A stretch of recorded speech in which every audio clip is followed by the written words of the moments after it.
The following content is provided under a Creative Commons license. Your support will help MIT OpenCourseware continue to offer high-quality educational resources for free.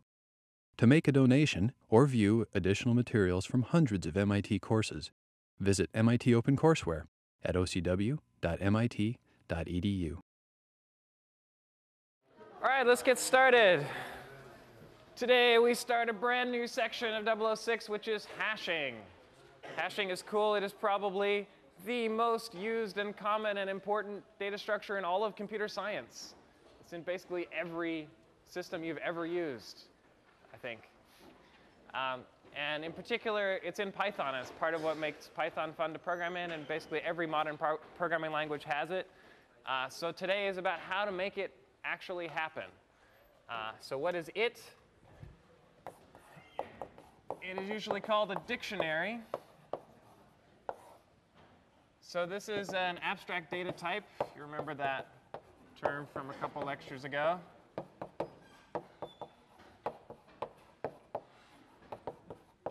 Kind of an old term, not so common anymore, but it's useful to think about.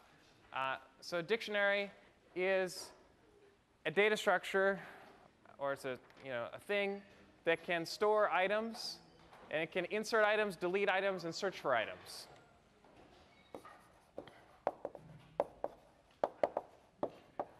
So in general, it's going to be a set of items. Each item has a key.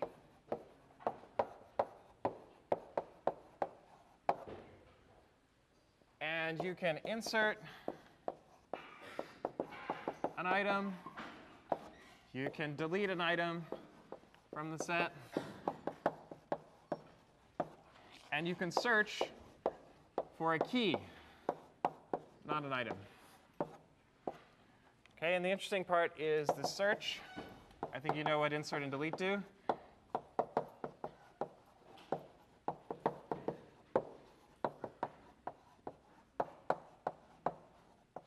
So there are two outcomes to this kind of search. This is what I call an exact search. Either you find an item with a given key, or there isn't one. And then you just say key error in Python.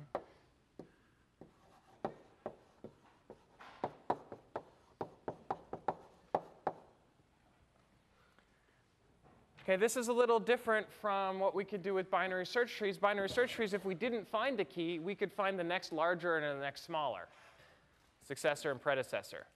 With dictionaries, you're not allowed to do that, or you're not able to do that. And you're just interested in the question, does the key exist? And if so, give me the item with that key. So we're assuming here that the items have unique keys. No two items have the same key. And one way to enforce that is when you insert an item with an existing key, it overwrites whatever key was there. That's the Python behavior. So we'll assume that. Overwrite any existing key.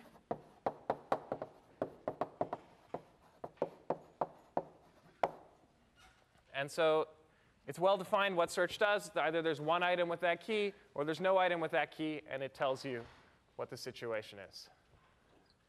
OK, so one way to solve dictionaries is to use a balanced binary search tree like AVL trees. And so you can do all of these operations in log n time.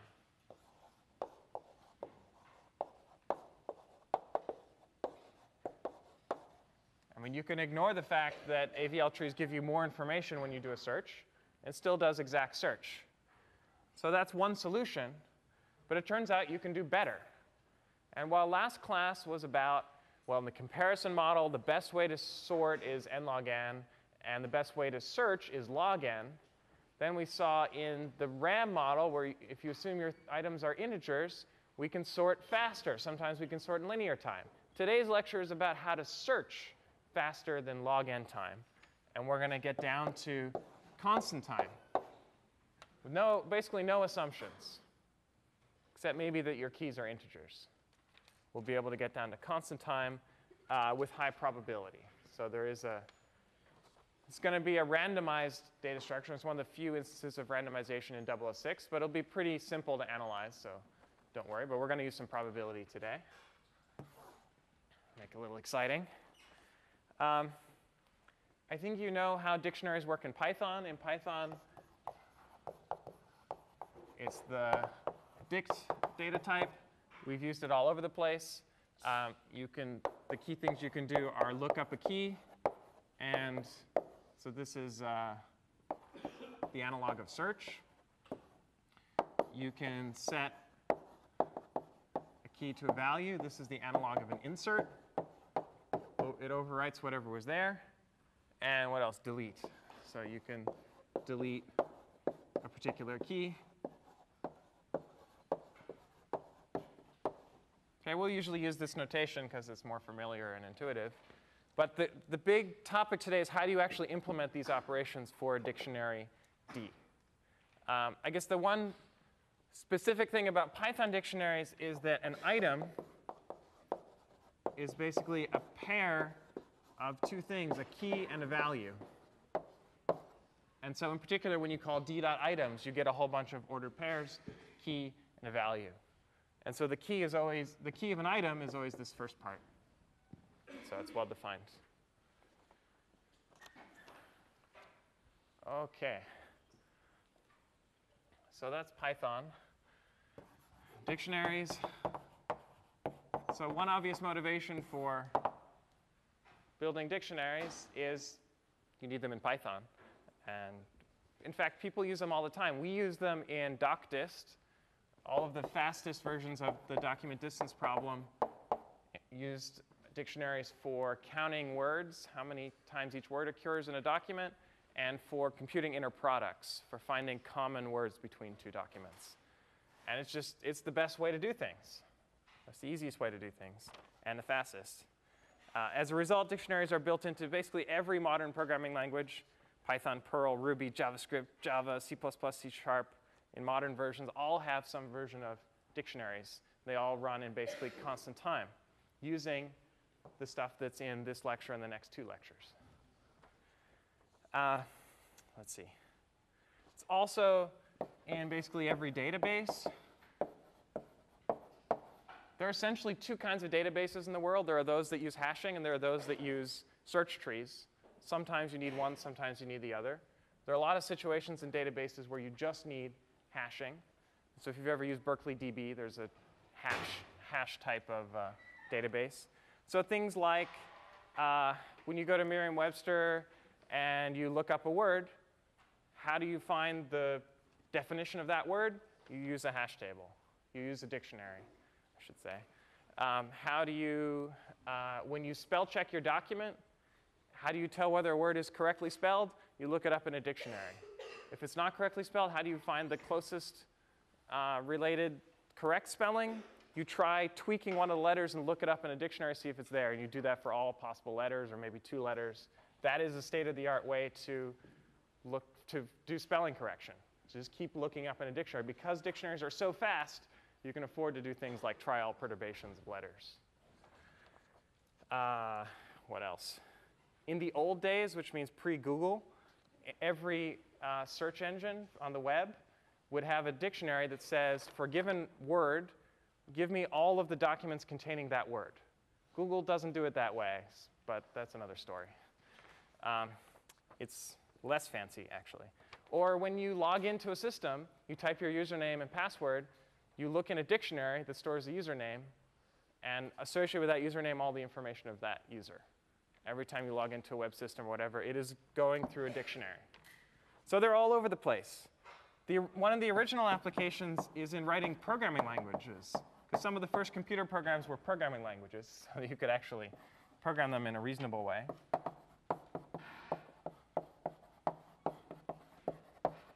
Whenever you type a variable name, the computer doesn't really think about that variable name. It wants to think about an address in memory. And so you've got to translate that variable name into a real physical address in the machine, or a position on the stack, or whatever it is in real life. In the old days of Python, I guess this is pre-Python 2 or so, 2.1, I don't remember the exact transition. It was in the interpreter, there was the dictionary of all your global variables. There's a dictionary of all your local variables. And that was, it was right there. I mean, you could modify the dictionary. You could do crazy things. All the variables were there. And so they mapped the key to the actual value stored in the variable. They don't do that anymore because it's a little slow.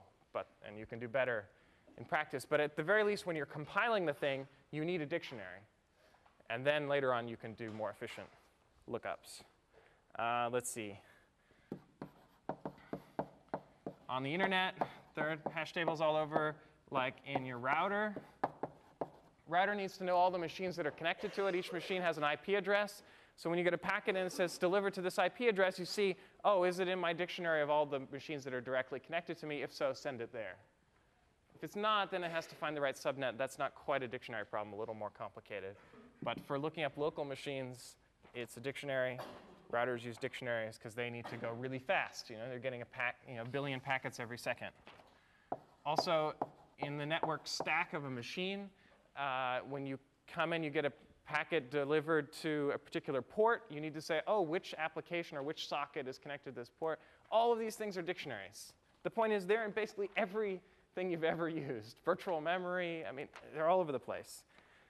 There are also some more subtle applications where it's not obvious that it's a dictionary, but still we use this idea of hashing we're going to talk about today, like searching in a string.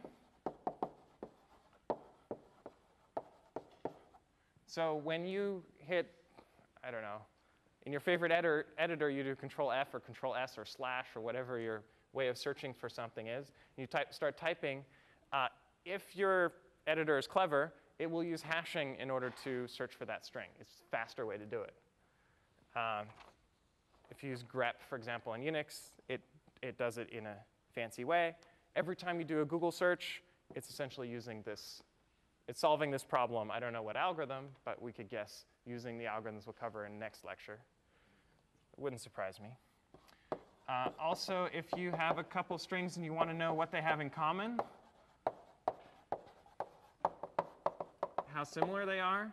For example, you have 2 DNA strings. You want to see how similar they are. You use hashing. And you're going to do that in the next problem set, PS4, which goes out on Thursday. Also for things like file and directory synchronization.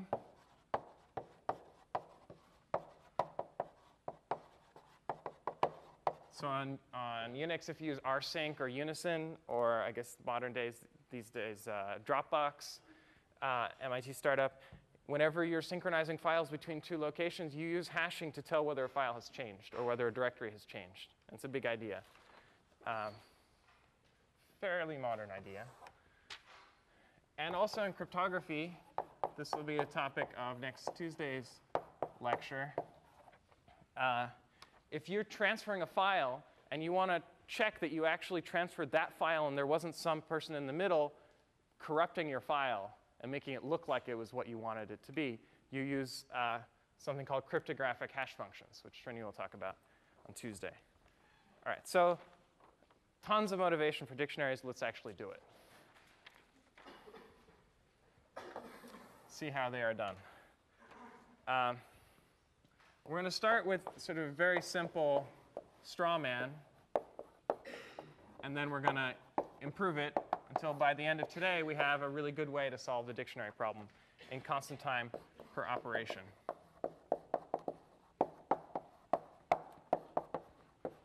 So the really simple approach is called a direct access table. So it's just a big table, an array. You have the index into the array is the key. So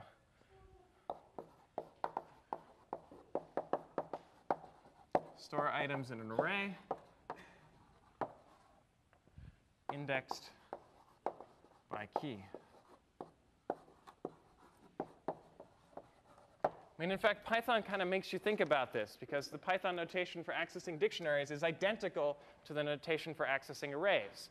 But with arrays, the keys are restricted to be non-negative integers, 0 through n-1.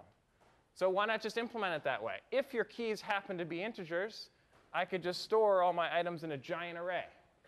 So if I want to store an item here with key 2, call it maybe item 2, I just put that there. If I want to store something with key 4, I'll just put it there. Everything else is going to be null or none or whatever. So lots of blank entries. Whatever keys I don't use, I'll just put a null value there. Every key that I want to put into the dictionary, I just store it at the corresponding position. What's bad about this? Yeah? You can't always associate, or it's hard to associate something with just an integer. It's hard to associate something with an integer. Good. That's one problem. There are actually two big problems with this structure. I want both of them. So badness. Number one is keys may not be integers.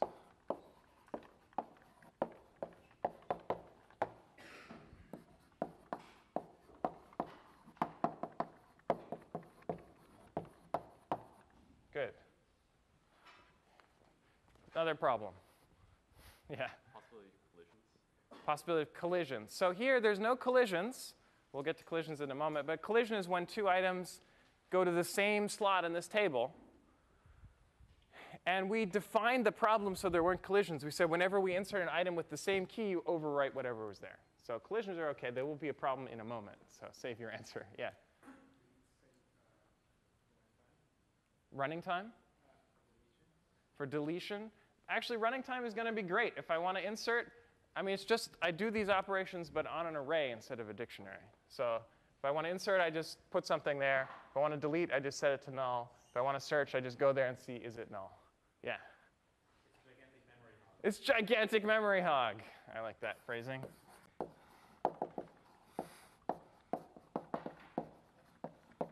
Not always, of course. If it happens that your keys are, the set of possible keys is not too giant, then life is good. Let's see if I can not kill somebody today. Oh, yes. Very good. But if you have a lot of keys, you need one slot in your array per key. That could be a lot. Maybe your keys are, 64-bit integers. Then you need 2 to the 64 slots just to store one measly dictionary. That's huge. I guess there's also the running time of initializing that. But at the very least, you have huge space hog.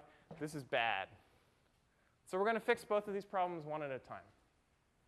First problem we're going to talk about is what if your keys aren't integers?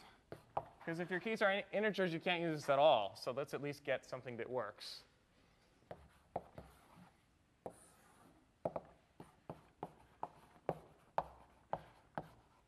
And this is a notion called pre-hashing. I guess different people call it different things. Unfortunately, Python calls it hash. It's not hashing. It's pre-hashing. Emphasized pre here.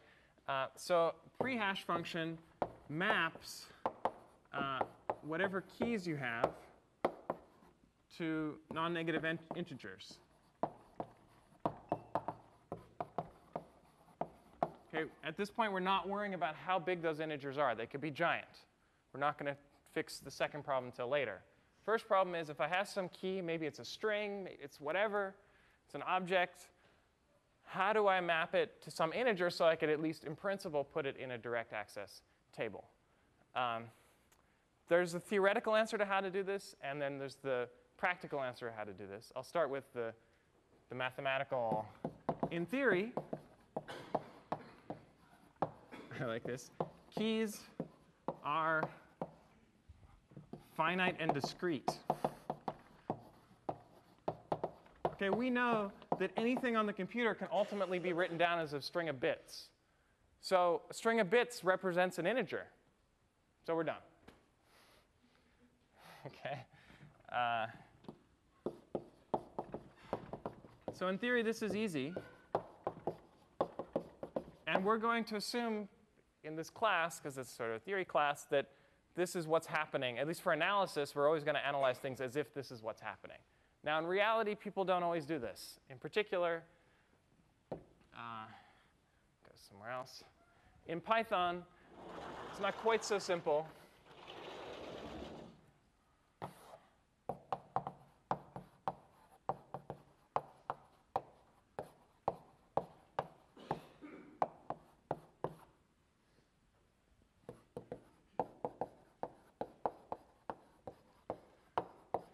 but at least you get to see what's going on. There's a function called hash, which should be called prehash. And given an object, it produces a non, I'm not sure actually if it's non-negative. It's not a big deal if it has a minus sign, because then you could just use this and get rid of the sign. But it maps every object to an integer, or every hashable object, technically. But pretty much anything can be mapped to an integer one way or another. And so, for example, if you give it an integer, it just returns the integer. So that's pretty easy. If you give it a string, it does something. I don't know exactly what it does, but there are some issues. For example, hash of this string, \0 capital B, is equal to the hash of \0 capital C, 64. It's a little tricky to find these examples, but they're out there. And I guess this is probably the lowest one in some certain measure. So it's a concern. You have to be, in practice, you have to be careful about these things, because what you'd like in an ideal world and in the theoretical world, this prehash function of x, if it equals a prehash function of y, this should only happen when x equals y, when they're the same thing. In equals sense, I guess, would be the technical version. Sadly, in Python, this is not quite true, but mostly true, let's say. Let's see. If you define a custom object, you may know this. There's an __ hash __ method you can implement, which tells Python what to do when you call hash of your object. If you don't, it uses the default of ID, which is the physical location of your object in memory. So as long as your object isn't moving around in memory, this is a pretty good hash function, because no two items occupy the same space in memory. So that's just implementation side of things. Other implementation side of things is in Python, well, there's this distinction between objects and keys, I guess you would say. You really don't want this prehash function to change value. In, say, a direct access table, if you take an item, you compute the prehash function of the key in there, and you throw it in, and it says, oh, the prehash value is 4. Then you put it in position 4. If that value changed, then when you go to search for that key, and you call prehash of that thing, if it gives you 5, you look in position 5, and you say, oh, it's not there. So prehash really should not change. If you ever implement this function, don't mess with it. I mean, make sure it's defined in such a way that it doesn't change over time. Otherwise, you won't be able to find your items in the table. Python can't protect you from that. All right. This is why, for example, if you have a list, which is a mutable object, you cannot put it into a hash table as a key value, because it would change over time. Potentially, you'd append to the list or whatever. All right. So hopefully you're reasonably happy with this. You could also think of it as we're going to assume keys are non-negative integers. But in practice, anything you have, you can map to an integer, one way or another. The bigger problem, in a certain sense, or the more interesting problem, is reducing space. So how do we do that?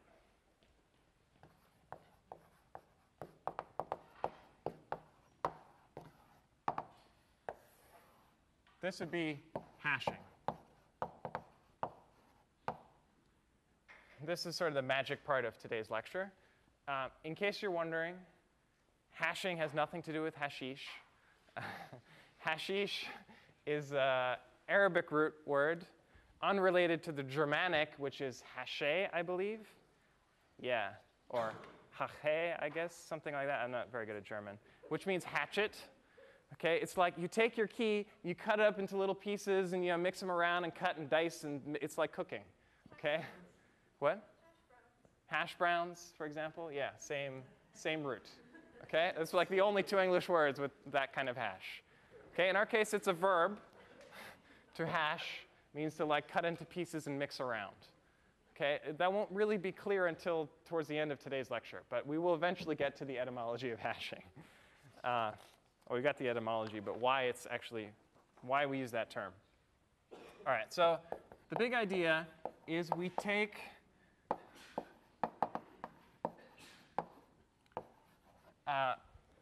all possible keys, and we want to reduce them down to some small set of integers.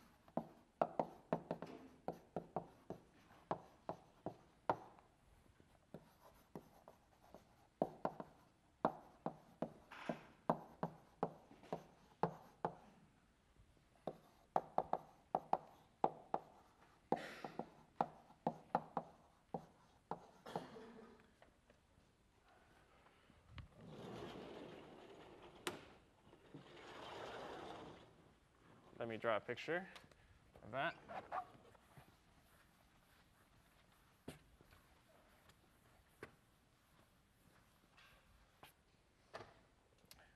So we have this giant space of all possible keys. Call this key space. It's like outer space, basically. It's giant. And if we stored a direct access table, this would also be giant. We don't want to do that. We'd like to somehow map, using a hash function, h, down to some smaller set. How do I want to draw this? Like an array. So we're going to have possible values 0 up to m minus 1. M is a new thing. This is going to be the size of our hash table. This is called a hash table. We'll call it T also. And we'd somehow like to map. All right, so there's the giant space of all possible keys, but then there's a subset of keys that are actually stored in this set, in this dictionary. Right? At any moment in time, there's some set of keys that are present. That set changes, but at any moment, there's some keys that are actually there. K1, K2, K3, K4. I'd like to map them to positions in this table. So maybe I store K2, or actually item 2 would go here.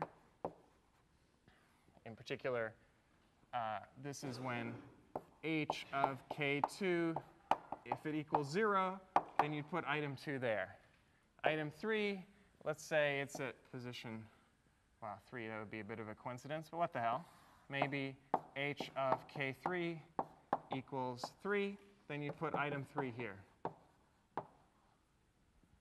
OK, you get the idea. So these 4 items each have a special position in their table. And the idea is we would like to be m to be around n. It's not much bigger. N is the number of keys in the dictionary right now. So if we could achieve that, the size of the table was proportional to the number of keys being stored in the dictionary, that would be good news, because then the space is not gigantic and hoggish. It would just be linear, which is optimal. Okay, so if we want to store n things, maybe we'll use 2n space or 3n space, but not much more. How the heck are we going to define such a function h? Well, that's the rest of lecture. But even before we define a function h, do you see any problems with this?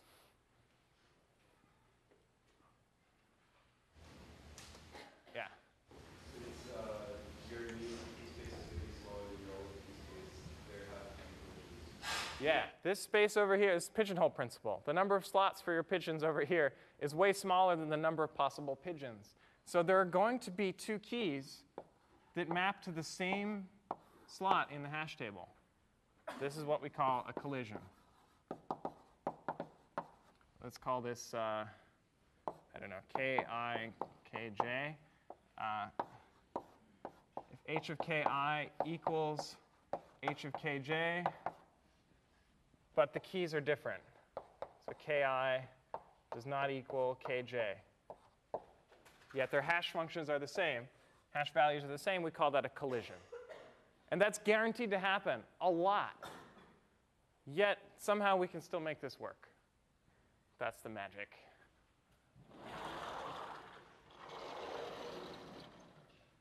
OK, and that is going to be chaining. We've done these guys.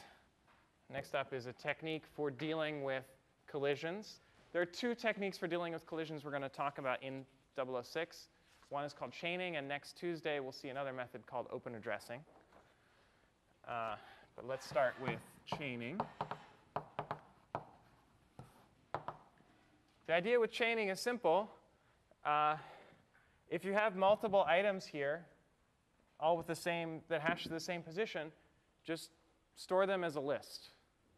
I'm going to draw it as a linked list.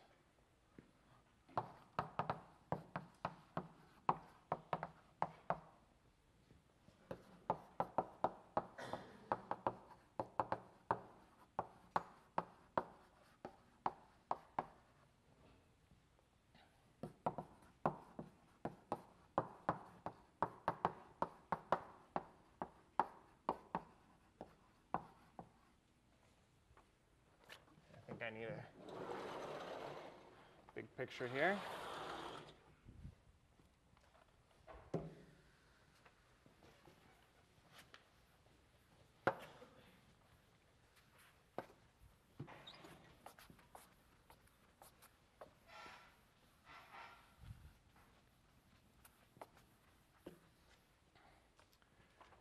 So we have our nice universe. Various keys that we actually have present. So these are the keys in the dictionary. And this is all of key space.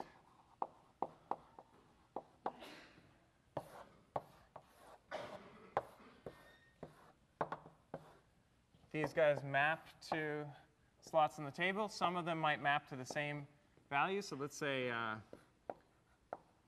K1 and K2, suppose they collide.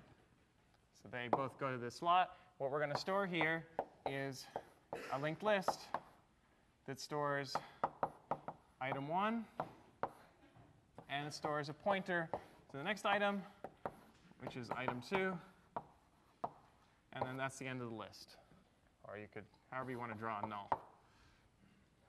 OK, so however many items there are, we're going to have a linked list of that length in that slot. So in particular, if there's just one item, like say this key K3 here, maybe it just maps to this slot. And maybe that's all that maps to that slot. So in that case, we just say, oh, well, there's item 3, and there's no other items. Some slots are going to be completely empty. There's nothing there, so you just store a null pointer. OK, that is hashing with chaining. Pretty simple. Very simple, really. The only question is, why would you expect it to be any good? Because in the worst case, if you fix your hash function here, h, there's going to be a whole bunch of keys that all map to the same slot. And so in the worst case, those are the keys that you insert. And they all go here. And then you have this fancy data structure. And in the end, all you have is a linked list of all n items. So the worst case is theta n. This is going to be true for any hashing scheme, actually. In the worst case, hashing sucks. Yet, in practice, it works really, really well. And the reason is randomization, essentially, that this hash function, unless you're really unlucky, the hash function will nicely distribute your items, and most of these lists will have constant length. We're going to prove that under an assumption. We'll have to warm up a little bit. But I'm also going to cop out a little bit, as you'll see.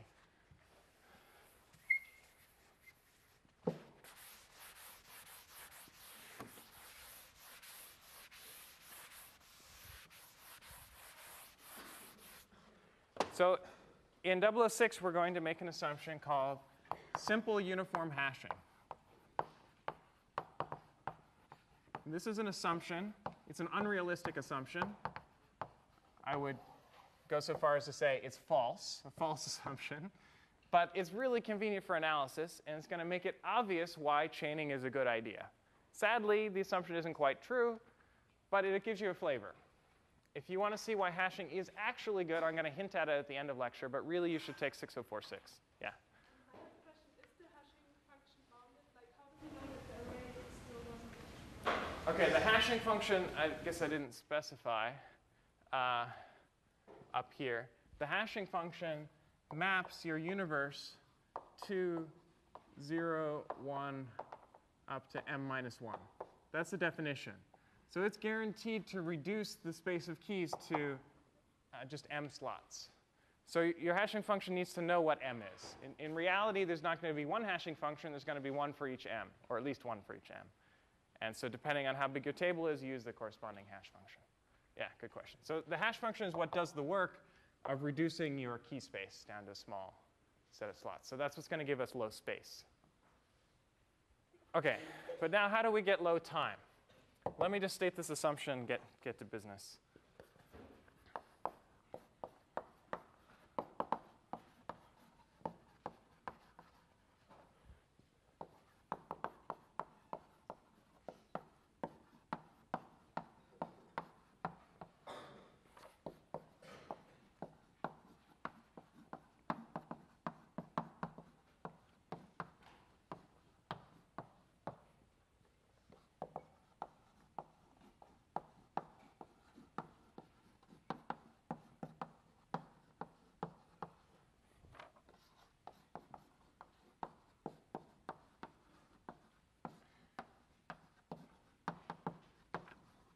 Simple uniform hashing is essentially two probabilistic assumptions. The first one is uniformity. If you take some key in your space that you want to store, the hash function maps it to a uniform random choice. This is, of course, what you want to happen. Each of these slots here is equally likely to be hashed to. OK, that's a good start. But to do proper analysis, not only do we need uniformity, we also need independence. So not only is this true for each key individually, but it's true for all the keys together. So if key 1 maps to a uniform random place, no matter where it goes, key 2 also maps to a uniform random place. And no matter where those two go, key 3 maps to a uniform random place. This really can't be true. But if it's true, we can prove that this takes constant time. So let me do that.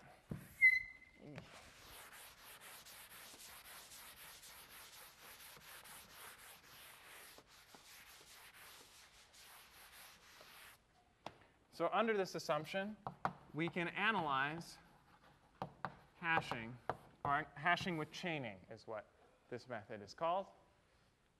So let's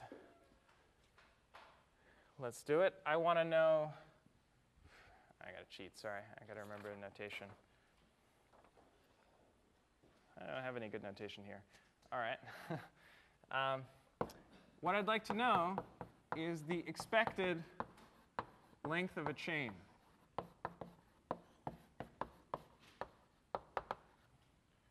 OK, now this is if I have n keys that are stored in the table and m slots in the table. Then what is the expected length of a chain? Any suggestions? Yeah? 1 over m to the n? That's going to be a probability of something. Not quite. That's between 0 and 1. It's got to probably at least 1 or something, yeah. N over n, yeah. It's really easy. The chance of a key going to a particular slot is 1 over m. They are all independent. So it's 1 over m plus 1 over m plus 1 over m n times. So n over m. This is really easy when you have independence. Sadly, in the real world, you don't have independence. We're going to call this thing alpha. And it's also known as the load factor of the table. So if it's 1, n equals m. And so the length of a chain is 1. If it's 10, then you have 10 times as many elements as you have slots. But still, the expected length of a chain is 10. That's a constant. It's OK. If it's a 12th, that's OK. If it means you have a bigger table than you have items. As long as it's a constant, as long as we have, I've erased it by now, as long as m is theta n, this is going to be constant. And so we need to maintain this property. But as long as you set your table size to the right value, to be roughly n, this will be constant. And so the running time of an operation, insert, delete, and search, search is really the hardest. Because when you want to search for a key, you map it into your table. Then you walk the linked list and look for the key that you're searching for. Is this the key you're searching for? No, it's not the key you're searching for. Is this the key you're searching for? This is not the keys you're searching for. You keep going. Either you find your key or you don't. But in the worst case, you have to walk the entire list. Sorry for the bad Star Trek reference. Star Wars. Oh, God. Not awake. All right. In general, the running time in the worst case is 1 plus the length of your chain. Okay, so it's going to be 1 plus alpha. Why do I write 1? Well, because alpha can be much smaller than 1 in general. And you always have to pay the cost of computing the hash function. We're going to assume that takes constant time. And then you have to follow the first pointer. So you always pay constant time. But then you also pay alpha. That's your expected length. OK, that's the analysis. It's super simple. If you assume simple uniform hashing, it's clear as long as your load factor is constant, m is theta n, you get constant running time for all your operations. Life is good. And this is the intuition of why hashing works. It's not really why hashing works, but it's about as far as we're going to get in 006. I'm going to tell you a little bit more about why hashing is actually good in practice and in theory.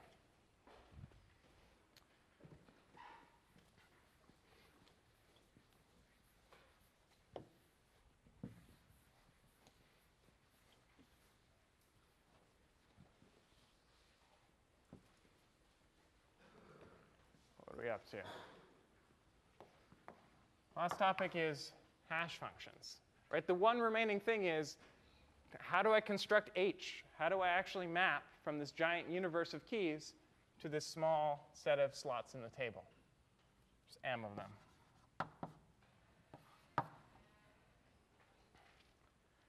I'm going to give you 3 hash functions, 2 of which are, let's say, common practice, and the third of which is actually theoretically good. So the first 2 are not good theoretically. You can prove that they're bad, but at least they give you some flavor. And they're still common in practice, because a lot of the time they're OK. But you can't really prove much about them. OK, so first method, sort of the obvious one,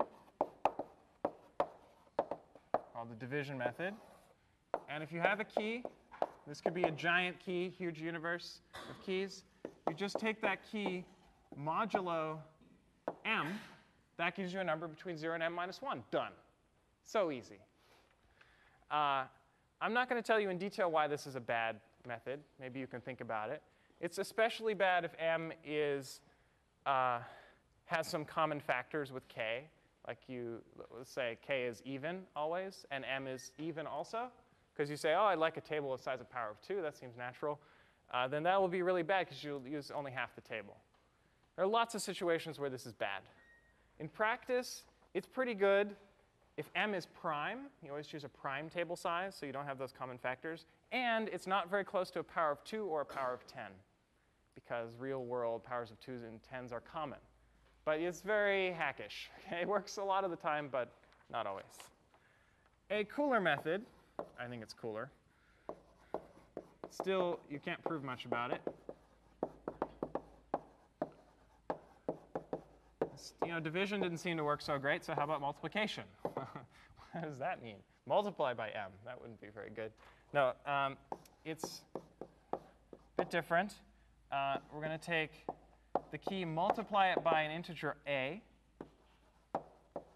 and then we're going to do this crazy stuff. Take it mod 2 to the w, and then shift it right w minus r. OK, what is w? We're assuming that we're in a w-bit machine. Remember way back in models of computation, your machine has a word size. It's w bits. So let's suppose it's w bits. So we have our key k. Here it is. It's w bits long. we take some number a. Think of a as being a random integer among all possible w-bit integers. So it's got some zeros, it's got some ones. Okay, and I multiply these. What does multiplication mean in binary? Well, I take one of these copies of k for each one that's here.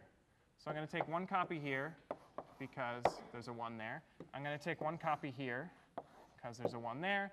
And I'm going to take one copy here because there's a 1 there. Okay, and on average, half of them will be 1s. So I have various copies of k, and then I just add them up. And stuff happens. I get some gobbledygook here. Okay, how big is it in general? It's 2 words long. When I multiply 2 words, I get 2 words. Right? It can be twice as long in general. And what this business is doing is saying, take the right word, this right half here. Let the right word in, I guess.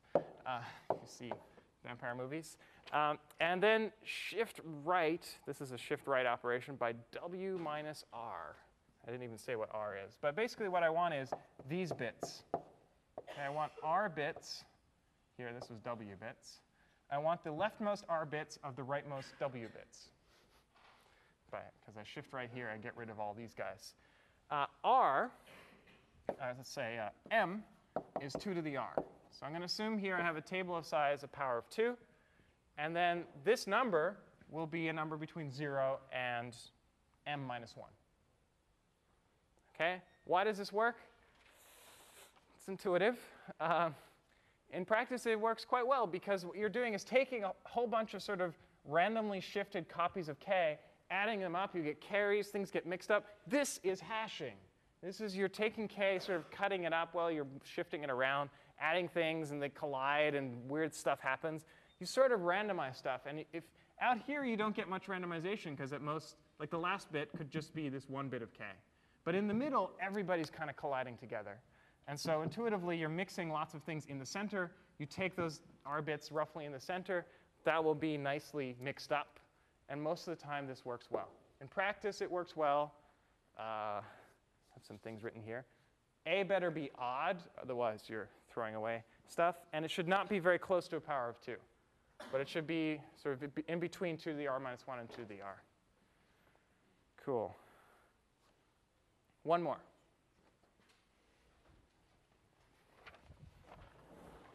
Again, theoretically, this can be bad. And I leave it as an exercise to find situations, find key values where this does not do a good job.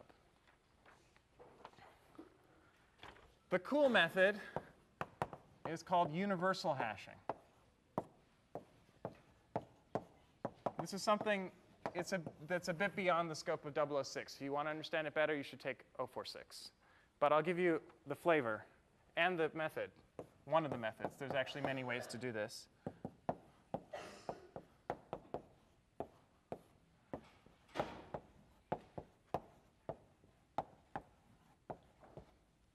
Okay, we see a mod m on the outside. That's just division method, just to make the number between 0 and m minus 1. Here's our key. And then there's these numbers a and b. These are going to be random numbers between 0 and p minus 1. What's p? A prime number. Bigger than the size of the universe. So it's a big prime number. But hey, we know how to find prime numbers. Or we don't know in this class, but people know how to find big prime numbers. So as a subroutine here, find a big prime number, bigger than your universe. It's not too hard to do that. We can do it in polynomial time. That's just set up. You do that once for a given size table. And then you choose 2 random numbers, a and b. And then this is the hash function, a times k plus b mod p mod m. Okay, what does this do? It turns out, here's the interesting part. For worst case keys,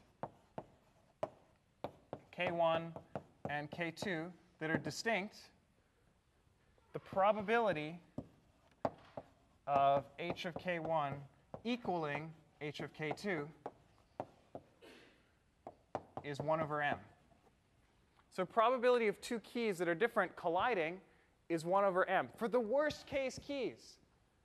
What the heck does that mean? What's the probability over? Any suggestions?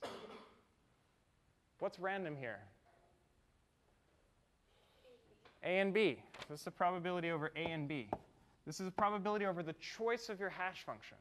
So it's the worst case inputs, worst case insertions, but random hash function. As long as you choose your random hash function, the probability of collision is 1 over m. This is the ideal situation. And so you can prove, just like we analyzed here, it's a little more work. It's in the notes. You use linearity of expectation. You can prove still that the expected length of a chain, the expected number of collisions that a key has with another key, is the load factor. In the worst case, but in expectation for a given hash function. So still the expected length of a chain, and therefore the expected running time of hashing with chaining using this hash function, or this collection of hash functions, a randomly chosen one, is constant for a constant load factor. And that's why hashing really works in theory. We're not going to go into details of this. Again, take 6046 if you want to know. But this should make you feel more comfortable. And we'll see other ways to do hashing next class.